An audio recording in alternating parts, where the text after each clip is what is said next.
Always love coming to Michigan. Awesome people, great university. It's just really a joy to be here. And I'm really excited to be able to talk to you about some new research that I've been working on. It's been kind of slowly ramping up over the last couple of years, and I'm moving into some new territory here. So some of this stuff is new for me, like developmental psychology, cognitive development, and so on. So definitely interested in your input. But where I'm going to eventually go with this, if it works. Oh, you know what? I don't have it plugged in.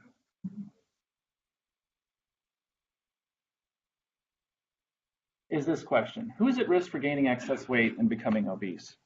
And of course, we know that this is an incredibly complex question, right? We know that diet, of course, is a part of the story, physical activity, the microbiome, et cetera. And so what I'm going to be talking about today is just going to layer one more complexity into this overall picture. What we know developmentally is that kids start off with quite a bit of fat, they gain fat during infancy, and then they lose it, right? And they reach this point during childhood where their body fat stores are at their lowest. And this has been described as the adiposity rebound because it's at the point where fat is rebounding and you're starting to regain your weight. We've known for decades now that kids that go through that rebound earlier, on average, are going to tend to end up heavier. They start regaining fat earlier and they gain it for longer and they end up, with a higher BMI. And if you look at CDC data, so these are just like if you go to your pediatrician, those data, you see that the kids that are on the 97th centile, right, who are going to end up heavier, are not only going through the adiposity rebound earlier than kids that are on lower trajectories, but they're also higher, right? So it's a combination of the timing of the adiposity rebound and how far down you dip that kind of tells you something about long-term trajectories of body composition. Now, this leads to the question: what determines who's either an early or high rebounder, right? And is that long-term risk for obesity and overweight later in life?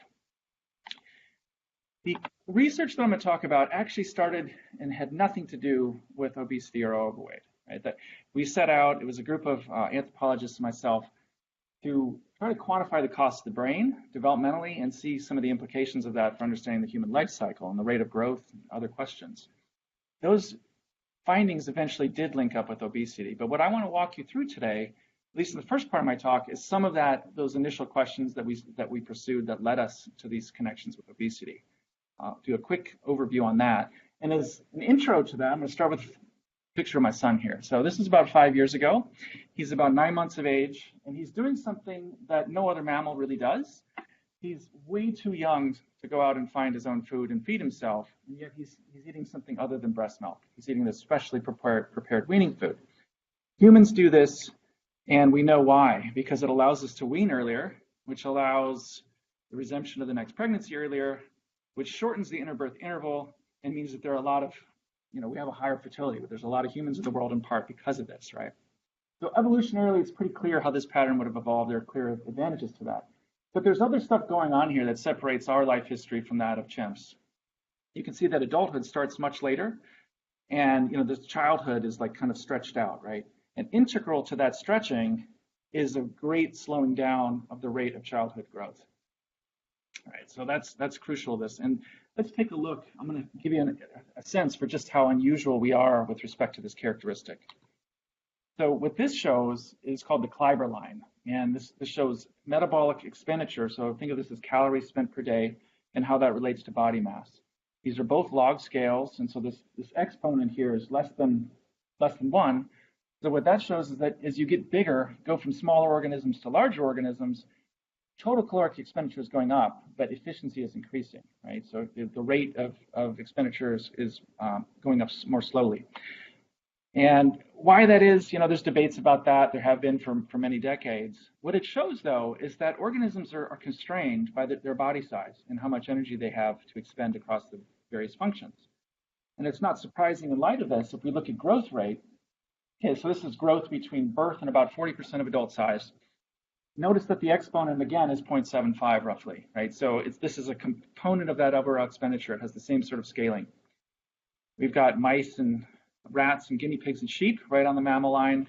And it makes a lot of sense, of course, that the reptiles are below us because they're cold-blooded and probably expend, like, on the average, about 1/10 the energy that we do. So, of course, they're expending less on growth. What's weird is that we're on that reptile line. We're actually not on the mammal line. And this is something that Rob Walker first pointed out in this paper in 2006. And focus in here on these various species that are right adjacent to us in the data set compiled by Case and look at us in comparison, this is how we look. So these are other mammals that are adjacent to us in the data set. You can see that there's several orders of magnitude difference, right? Like we're almost not growing. And then when you compare us to reptiles, we look a lot like a python, right? So there's something really weird going on here. You know, we grow at the pace of a reptile as children, and why is this? Well, when in doubt, anthropologists always look to the brain for explanations because we're obsessed with brains. And so the prevailing hypotheses that have been proposed to explain this were that the brain is costly enough energetically that it's required a slowing of growth as a way to conserve resources. And so that idea had been put out there by many through the years. And it was sort of an intuitive idea, but there hadn't really been a test of it. And so the first part of what I'm going to talk about is give you a quick snapshot of the research that we've done that quantified those costs and tested that hypothesis. And that's going to set up the extension of these ideas to think about what all this might mean for understanding obesity risk across individuals, and then a brief test of the model that we're able to do with some new data and a few ideas about what this might mean for policy. And I should say, this talk, it probably won't take the whole time. If anybody wants to interrupt me and get clarification on anything, please do, no problem. Okay, so let's start into this. Just how costly is the human brain, and do these costs help explain our unusually slow growth as a species? First of all, as adults at rest, your bodies are producing heat at about the rate of 100 watts, right? So we're actually heating up the room, and 20% of that energy is going to our brains. And so this is a measure of the percentage of our resting metabolic rate that goes to the brain, about 20%. And that doesn't seem like a lot, but when you compare us to other mammals, it's more typically like 2, 3, 4%, right? So this is a high fraction. You see that the spider monkey and chimpanzee is somewhere in between, right? And then of course, a newborn's head is much larger relative to their body, so that proportion is different, and you would expect, therefore, that percentage is going to be higher at birth. And back 20 years ago, when I compiled these data, the estimate that was in the literature put that at about 60% in the newborn.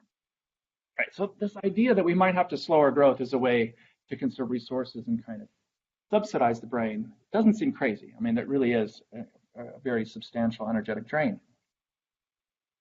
But we can go beyond this and start thinking about ways to test this, okay, within the human life cycle.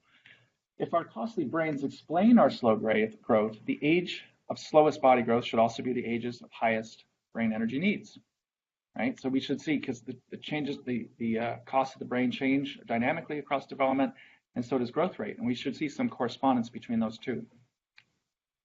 So how do we evaluate this? Well, I've already introduced this concept of the percentage of RMR going to the brain. This is a good metric for this, because this is kind of like saying, if you have a certain pie of energy, a certain amount of energy at your disposal, what percentage of that is kind of being dominated and used by the brain? How much is left over? The problem, though, is quantifying this. Like, how do you actually go about quantifying how costly the brain is and its rate of energy use? It's not straightforward. But probably the best way to do this is with positron emission tomography. And this is a classic study by Harry Chugani, published back in 1987. He's actually a co-author on the work that I'll be talking about at the beginning here, and it's his data from this study that we use to get at this question. The way positron emission tomography works, for those of you who don't know, is you give the individual a radio-labeled glucose. It's a very low dose, but it is radio-labeled. And then you put them in the scanner, and you can see that the brain, that image down there, the rate of glucose uptake then is reflected in that scan. And when Harry did this, so he ran a PET facility at UCLA, and when kids were referred to get PET scans because of possible brain abnormalities, lesions, if they looked okay after the scan, he put them in this kind of healthy data set, and that's where these data came from.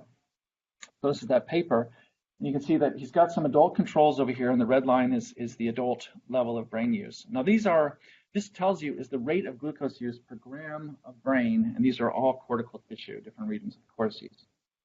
And at birth, each gram of tissue is actually using less glucose than the adult brain. You can see that it rises up to more than about twice the adult level in childhood. And so it's very dynamic. Each gram of brain is actually going all over the place in terms of how much energy it requires.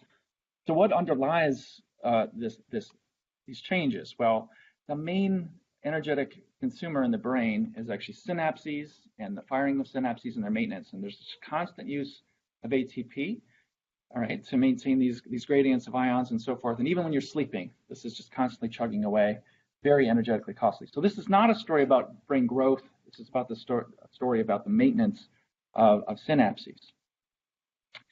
And that's important because the way we learn involves the overproduction of a lot of synapses that is temporary. So this is a chart here that kind of schematically shows this. You have an overproliferation of extra neuronal connections. Those that are used are stabilized, those that are not are pruned away. And this is sort of kind of high energy, temporary part of how we learn. And you can see that the first line here is seeing and hearing. The second line, this kind of thin line, is language. And then this big dark line are higher cognitive functions, or what we can call executive function. And this is mostly about things like planning for the future, deliberative action, things like that. So higher cognitive functions coming on during childhood.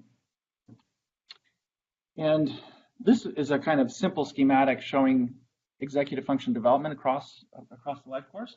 You see that there is a bump up here close to adulthood, but the big period of change is during childhood here. So it's a very steep rate of increase.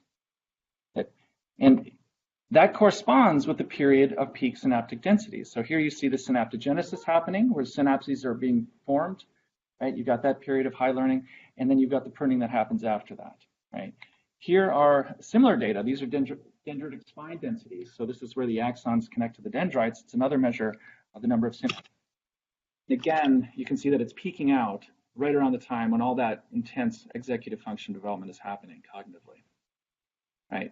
So these dynamics, we think, trace largely to changes in the densities of synapses, right? And it's this kind of temporary, very high energy intensive process. And so this gives us some data that we can use to start to address this question. How costly is the brain and how does it change with age? But the PET data, as I've emphasized, tells you how much each gram of tissue is using. What we need to know to quantify the cost of the entire brain is not just each gram, but how many grams there are in addition, right? We need to know both of those things. And so this is what we did, and the collaboration that was a part of that looked at this involved all these folks. This was actually an NSF hominid grant funded collaboration. And so Chet Sherwood led a piece about brain anatomy, and then Derek Wildman led a piece about molecular components of this, and then I did this energetic piece. So this was the group that we worked with here. And what we did, we have this data from Chugani, who has the only data series of that kind going from birth until more or less adulthood. We used that to estimate glucose uptake for various structures. We melded that with volumetric data, MRI data, which tells us how big those structures are. And then we add all that up and you get total brain costs. Now, this took years, and there's a lot more jiggling and so on that had to happen to make this work. But when we plotted the data, this is what they look like. So this shows glucose uptake in mass by the brain per day. It's peaking out at about 5 years of age in both males and females. Females are using less because their brains and bodies are smaller. That's all you're seeing there. And that level at 5 years of age is about twice the adult level. That's the important thing to note here. That 5-year-old's brain is not even full size yet, and their bodies are about 1/3 the size of the adult body, right? So you can see that this is going to be an enormous energetic drain on their bodies. So we want to try to get at that and get at this metric of percentage of RMR going to the brain. What percentage of the kind of overall budget of the body does the brain account for by age? And when we look at that, here's what it looks like. It's peaking out, 4 to 5 years of age in both males and females at about 66%. So at rest, 2 out of 3 calories that are going into the body are just going to keeping the brain going in a 5-year-old, which is pretty remarkable. If you do this as a fraction of total expenditure, it's more like 43, 44%, if you account for like physical activity and growth and other expenditures, right? So this is a really substantial energetic brain. One thing to note is that the brain is not peaking out in its costs at birth, right? Remember that the size of the brain relative to the body is most costly at birth. It's peaking out at 4 to 5 years of age when these synaptic densities are highest. So that seems to be what's really driving this peak, more so than brain size per se. All right, we can now use these data to address this question. Do we see any evidence that brain energetics and weight velocity are inversely related? And so now, instead of doing this as percentage of RMR, we're going to look at this So here's my question. There are ages of high relative glucose use, also ages of slow weight gain and vice versa. And we're going to plot these as standard deviation scores, right? Get rid of the units so they're directly comparable. And so here's weight velocity in SD scores, right? So you start off with high velocities, they drop down and kind of reach a low point around 5 years of age, and then they rebound. And then when you superimpose on that, the glucose curve that I've already shown you, there's clearly a correspondence between these, right? The age when weight velocity is lowest is the age when the brain is most dominating the body's energy budget. Now we can go one step further here and actually look for the trade-off more kind of more formally or more directly. Instead of plotting these versus age, let's plot them one versus the other. And as the brain becomes more costly, do we see that weight velocity goes down? When we plot it that way, this is what it looks like. And if this was a perfect inverse linear relationship, that dotted line is what it would look like. So it's pretty much right there. Let me walk you through what we have here. So as you go from 1 to 2, right, notice that we're moving right here. And that's because the brain is becoming more costly as a fraction of RMR. That's because brain growth is continuing, but also because of synaptogenesis, right? So we're getting an increase in synapses. And as the brain is increasingly dominating the body's energy budget, weight velocity is decreasing, right? And these are in SD units, and notice that it's about 1 SD unit change in one and 1 SD unit change in the other. So it's that proportionality that leads to the linearity in this relationship. As we get over here, this is between 4 and 5 years of age, the brain glucose curve is all the way to the right. So this is the point at which the brain curve is at its maxima, its peak, and the weight velocity is at its lowest, so it's that trough in weight velocity. This is where those two correspond. Now let's go on the other side, to 7 to 8. Now the brain is actually becoming less costly as a percentage of RMR. This is partly because of the pruning of synapses and also because the body is kind of catching up and becoming more costly. Right, so the brain is less dominant in the body's energy budget and weight velocity is increasing. And again, it's approximately proportionate. The amount of change in one is about the same as in the other.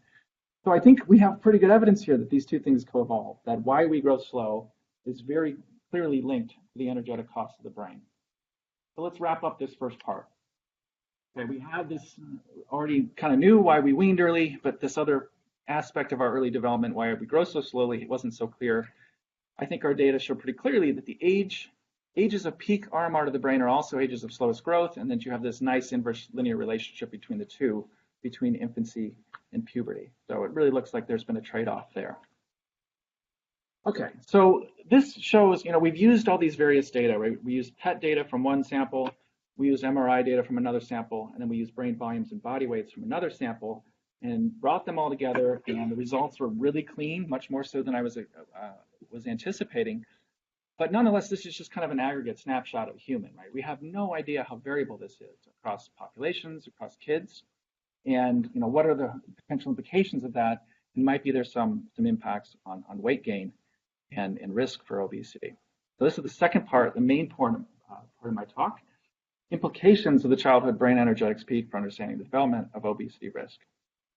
Now, first of all, once we plotted these findings, the connection with obesity really came about from an background knowledge about this adiposity rebound. It's pretty clear that these things are corresponding, that nadir and weight gain that we see that's clearly related to brain energetics more or less coincides with this point of lowest body weight, body fat, adiposity. So might individual variation in brain energy expenditure help explain variation in the timing and or shape of that adiposity rebound and thus long-term risk for obesity? And for this part of the paper, I have a co-author, Clancy Blair. He's a developmental psychologist at NYU, and we actually have a paper that's in review that lays all of this out. If anybody's interested, I'm happy to send it to you. So he and I have kind of developed a lot of what I'm going to be talking about over the last year or so. All right, so just to kind of give a quick overview here. So we just showed that weight velocity is at its lowest point when the brain is most energetically costly. Clearly, there's an energetic flow that's happening here, right? And so the idea is if you expend less on the brain, might that trade-off be weakened and might you get excess weight gain? That's the basic idea. And so we can then, as we look at these kind of data here, we have subsets of the population, some of whom go through an early and kind of shallow rebound, right? Might their brain energetic developmental curve look something like this? The kids who are a little bit later are delayed, but it's also kind of more gradual up, rise and fall, right? Maybe it looks something like this. The ones who are a little bit later yet, maybe the brain energetics curve looks something like this. Now, of course, we're not ignoring, diet and physical activity and so forth. Those are going to be important parts of the overall picture. But if you hold all that constant, the hypothesis is that these variations that you see in the pattern of weight gain might actually relate to corresponding patterns in brain energetics and development. Okay, so what kind of clues do we have that actually support this? First of all, there's a huge literature now showing that cognitive function relates inversely to the BMI. And this is just, there's tons of this that I wasn't even aware of. So here's just a couple of examples. As weight for height, Z-scores go up, perceptual reasoning goes down, and reaction times go up. This happens to be in 5 to 8-year-olds. Notice that it's across the entire distribution. This isn't like a phenomena of obesity per se. It's across the full gradient of growth. Here's a study, actually a literature review that tries to summarize what was known about childhood and adolescent relationships in this literature. And the kinds of things that you see in relation to BMI are global functioning, working memory, attention, inhibitory control, reward sensitivity. Now, these are also things that they're looking for because they make sense, right? Because these could be factors that could lead to excess weight gain. And in fact, the dominant way that folks are making sense of these relationships in the literature is through this kind of model, right, where you have decreased cognitive functions, especially executive function, and this is going to be things like delay of gratification is impaired, appetite control, and so on, right? So this is going to influence your intake, your food intake, and lead to fat deposition. Once you start gaining excess weight, we know that things like inflammation go up, right? And this can actually have neurotoxic effects that impact the brain. And so there are literatures that describe all of this and then, hypothesize about their potential role of these pathways as partial explanations for these relationships between cognitive function and the BMI. And everything I'm going to talk about is completely concordant with this, and it's actually complementary to this. But our basic point is that if you're expending less on cognitive function, you're also saving energy, right? You're saving energy, and not only these kind of behavioral pathways, you could have a direct energetic pathway that's leading to weight gain as well. Now, some of you may be skeptical at this point, right, that this would actually be quantitatively important enough. But I just want to walk you through it again, because what did we just show? That weight velocities are bottoming out when the brain is at its most costly. We know that that's not because the brain is at its largest, but because of this synaptic density, because of the peak, the temporary peak in glucose uptake per gram, right, that I showed you. And we know that that's related to synaptic densities. And we know those synaptic densities are high because of executive function development in large part, right? And so it's executive function development that's driving up that glucose use temporarily, and it's that glucose use that's driving up the curve.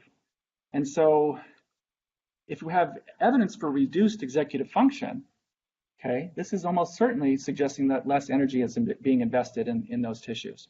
And we already know that it's quantitatively important enough to lead to this trade-off with weight gain, right? So this is going to ease the strength of those trade-offs and potentially allow more weight gain. All right, let's look at some other evidence. So that's one literature that I think lines up with this. Yeah, sure. Yeah.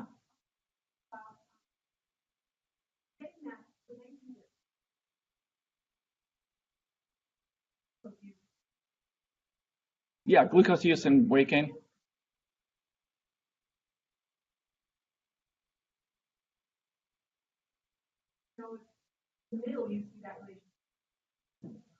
Are you talking about our work or other folks' work?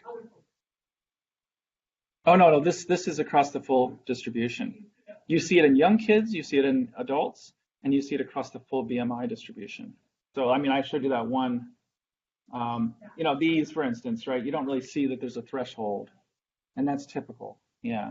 So that's one of the things that's interesting about this, because it could just be this loop here, right? Where if you have a lot of excess fat, then you have this kind of neurodegenerative effects of inflammation and other factors. And you would expect that if that's the case, that there would be like a threshold where all of a sudden it just gets worse. But no, yeah, it's across the full distribution. Okay, other questions? Okay, cool. Let's see, where was I? Okay, so the genetic evidence to me has been just fascinating, because I've dabbled a little bit in the genetic architecture of obesity literature and so on, but I wasn't looking through it through this lens that I'm about to look at it through, and so it didn't really register with me what was actually going on with it. But this literature really supports a trade-off between the brain and body fat. Okay, so Here is the kind of state-of-the-art genome-wide analysis. This is a meta-analysis of GWAS studies where they took 330,000 individuals from different populations, different samples, pulled them, and identified 97 significant loci that predict BMI. And the primary kind of takeaway from this is that pathways related to central nervous system function are the main genes that are coming up in these analyses. So they find things that are related to, for instance, synaptic function, long-term potentiation, glutamate signaling. These are the kinds of biological functions that make brains costly, that make synapses costly, that make neurons costly, right? And they looked at these 97 hits, and they went systematically through the publicly available transcriptome data. So this is where you're looking at mRNA transcripts in specific tissues. And this tells you which tissues are actually expressing those genes, right? Where are they being expressed? And when they look at that, the only tissue that actually makes the threshold at all is nervous system tissue, right? So these are genes that are coding for costly neuronal functions, and they're being expressed in the brain. And these are the main hits that predict BMI and obesity risk, right? So these are brain genes. Now, let's see how this plays out. Here is a study that was published last year, generated a polygenic risk score based upon that GWAS, right? So you've got the 97 hits, and you can sort of add up how many, for each individual who has the high risk allele, and you add up a score. And when you do that, you find that BMI goes up as that polygenic risk for BMI goes up. As BMI goes up, frontal cortex gray matter volume is going down, okay? Now, gray matter is important because this is the energetically costly aspect of the brain. This is synapse dense and energetically costly. White matter is more about myelination and fat, and it has a much lower metabolic rate, right? So this is the energetically costly aspects of the brain are going down as BMI goes up. And then as the polygenic risk score for BMI goes up, gray matter volume is going down, right? And when they put gray matter volume in the model linking polygenic risk score to BMI, that's actually accounting for the relationship, right? So what this shows is that as you add up your risk across these 97 alleles that predict BMI, your BMI is going up and your gray matter volume is going down, okay? Here's another study. This is actually about 8 years old now. For each 1 kilogram per meter squared increase in BMI, you get a 1 to 1.5% reduction in the volume of the frontal, temporal, parietal, and occipital lobes throughout those, right? Now that's only a 1 to 1.5% volume reduction, but that's also only one BMI unit. So like if you compare two people on average that are 20 and 30 BMI units, like a 10 BMI unit gradient, this starts to become significant. It could be a 10 to 15% reduction in the volume of these brain regions. Of course, this can have behavioral component, but it's got to have an energetic implication as well. Oh, and here, same study. So they looked at who's carrying the high risk variant of the FTO gene, right? So this is the most widely known, quote, obesity gene. It was one of the first discovered. It explains on the order of 0.5% of the variance in BMI, which sounds teeny, but it's actually dwarfs any other gene out there. And if you have the high risk variant, you're going to have 1 to 2 kilograms extra weight, but you're also going to have an 8% reduction in the frontal lobe and a 12% reduction in the occipital lobe, right? So here's another example, pleiotropy between the same gene is having pleiotropic effects that are opposing on the brain and body fat. Very different design study here. This is the San Antonio Family Heart Study. It's a pedigreed sample, so they know who's related to who and in what ways. And so they can calculate sophisticated heritability estimates and estimate genetic correlations and so on. And when they do that, along with brain structure data, you see that they're negative. So the blue areas are all negative genetic correlations, and you see that they're throughout the brain, right? So some of these are on the order of 0.4. So, and this is with the BMI again. And R of about 0.4 means that 15 to 16% of the variance is actually explained just by this relationship. So these are not trivial relationships. So, I mean, of course, like if you have these genes that are somehow leading to smaller, less input into the development of some of these cognitive structures and functions, of course, it's going to have behavioral effects. And so that's a very likely part of the story. But these are non-trivial reductions in the size of these structures that we know are super energetically costly. And it's very likely that there's going to be an energetic component as well. Now, I should emphasize that all of those studies that I just showed are in adults. I know of no similar studies that have been done in kids. I would suspect that those similar kinds of relationships are there. It's possible they're even stronger. I mean, we have to see. Future research will tell. But the idea is that, there's going to be an energetic component to that as well.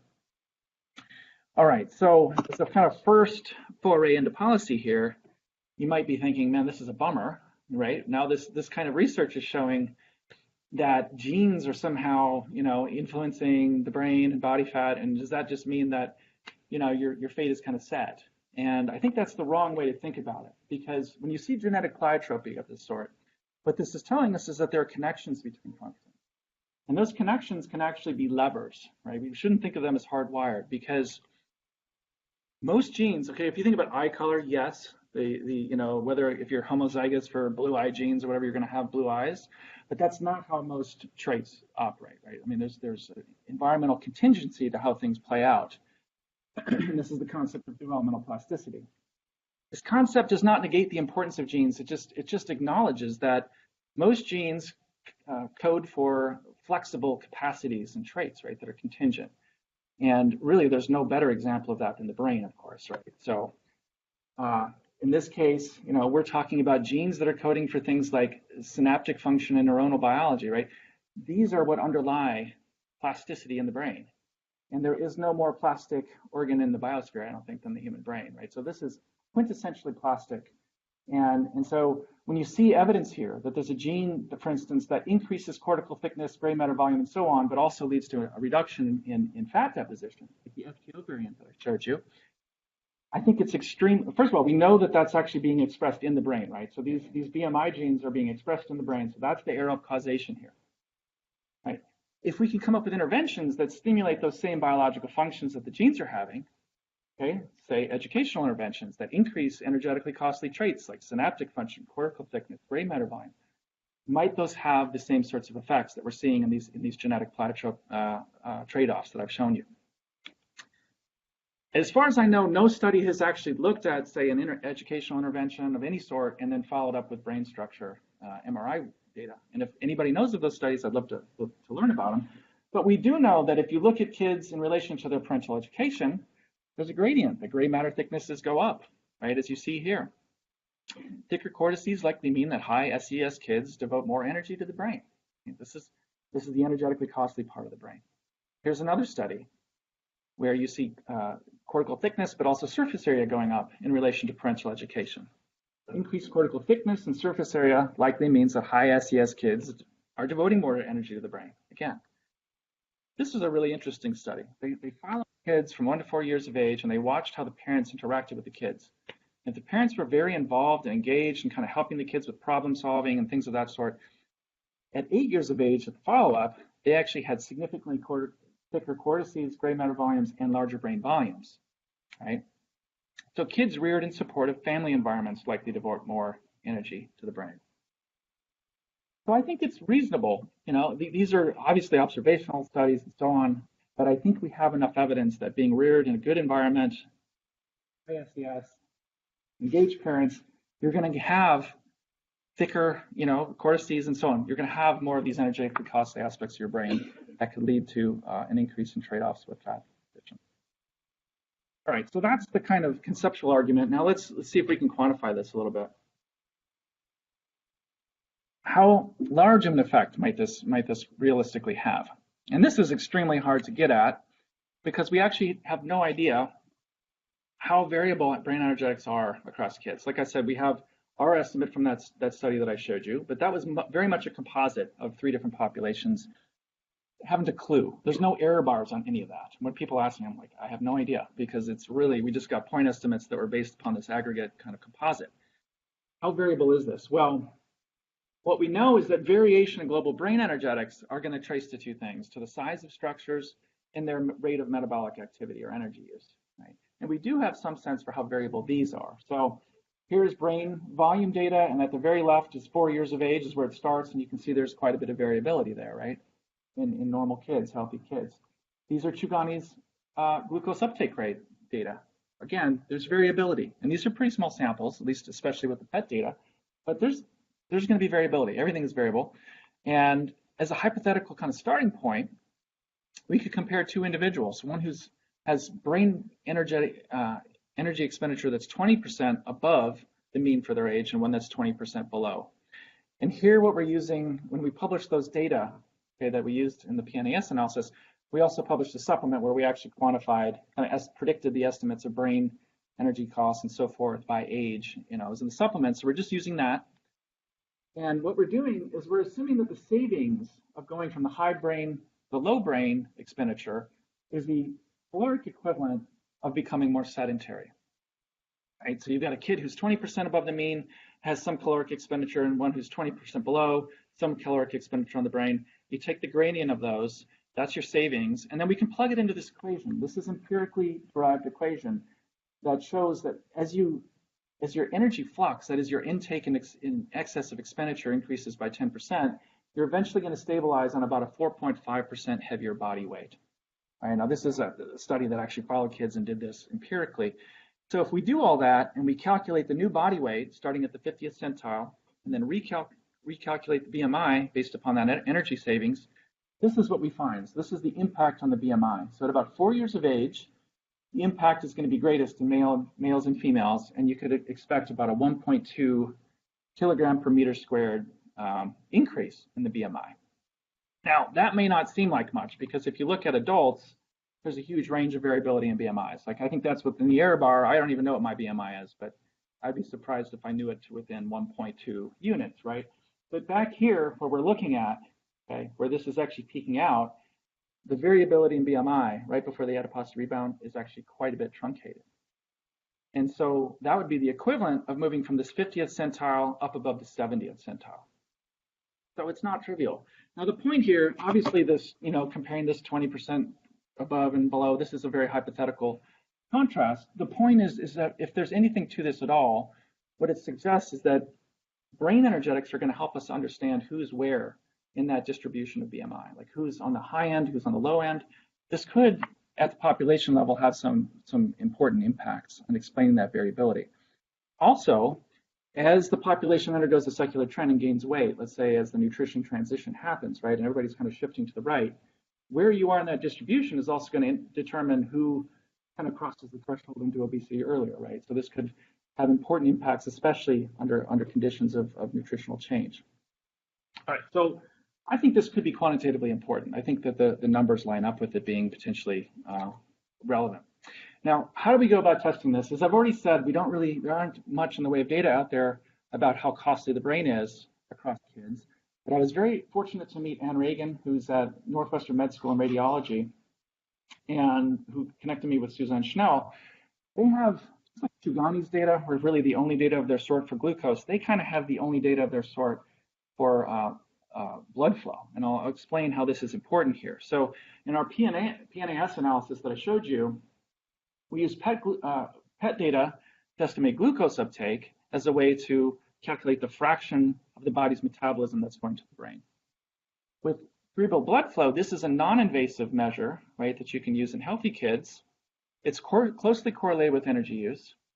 And importantly, this group, not only did they measure this from birth to adulthood and actually across adulthood, but they also measured blood flow out of the cardiac blood flow, so out of the ascending aorta. So what this allows you to calculate is the ratio of brain blood flow to total blood flow, right? And so these are kind of comparable measures: percentage of the body's calories used by the brain and percentage of the body's circulation used by the brain. These are kind of complementary ways of testing this idea. So the data are 50 individuals, birth to 18 years of age, also some adults. Is MRI used to measure blood flow and cardiac blood flow. We use that to calculate this ratio, percentage of cardiac output to the brain, and then we relate that to sex and age-specific BMI-Z scores, right? And the question is, do kids who have relatively high brain energetics for their age, are they thinner, and vice versa? And this is what those data look like. So this is percentage of cardiac output to the brain. Notice that it's very similar to the glucose, the percentage of RMR glucose curve that I showed earlier. This stretches out to age 25. The glucose curve ended here, but it's similar. And the peak is in childhood. The trough, you get down to this kind of flat plateau in adulthood that's about 1/3 the level, just like you start at 66% of RMR to the brain, going down to about 20. Very similar for the blood flow data. So this more or less confirms that general pattern that we were seeing with the other approach. Now let's focus in on the kids who are, the age prior to the adiposity rebound and hone in on them. And what I've plotted everybody here with their BMI Z-score next to their dot, and now I've color-coded them. So the ones who are green are thinner than expected for their age, and the ones who are red are above average in terms of their BMI for their age. And you can already see that the kids who are above that line, who are expending more in their brains than age mates, tend to be thinner and vice versa.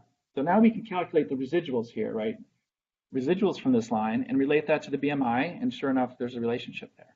Now it's messy, it's not perfect, but it's significant. And I think it's, it's nice preliminary evidence that there could be something to this. So this is, I think, this is approaching an energetic metric for testing this, and I think it, it supports our hypothesis. Okay, so let's wrap up and think of a few extensions of this. So the closing points: the brain uses a large fraction of the body's energy early in life, and this likely influences weight gain. We really need to understand how variable developmental brain energetics are and what influences this. I think this is incredibly important.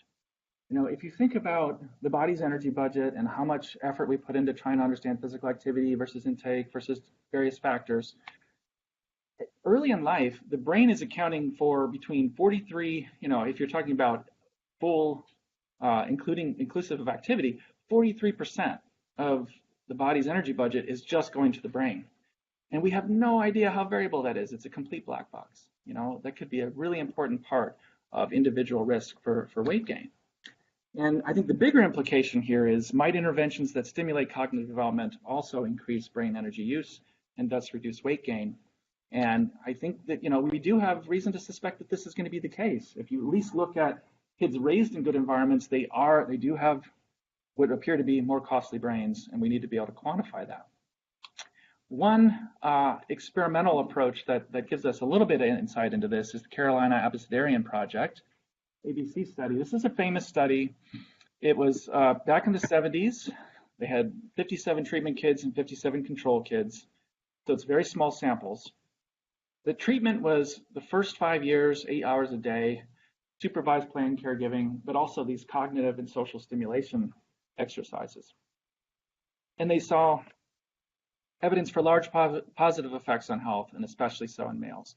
And we have to emphasize, again, that these are very small samples. So if you're looking at comparison, treatment and control, male and female, you're talking cell sizes in the 20s, right? So very, very small. But you see pretty big differences here. So this is looking at overweight status across the period of the intervention, 2, 3, 4, 5, and 8 years of age. And you can see the control kids are gaining weight progressively, whereas the treatment kids are not, right? They're staying pretty flat. So, I mean, this is something that, maybe this supports what we're talking about here. The main point is that when you see evidence like this, I think the assumption is that any benefit is going to be through this behavioral pathway. The kids have learned how to regulate their behavior and so on through this kind of intervention, and that's going to account for the lower fat deposition. But our main argument is that we need to take this direct energetic component into account as well. And if this is important, it really suggests that it could help us design better interventions that are actually aimed at stimulating brain energy use per se as a way to keep down weight. That's it. Thanks.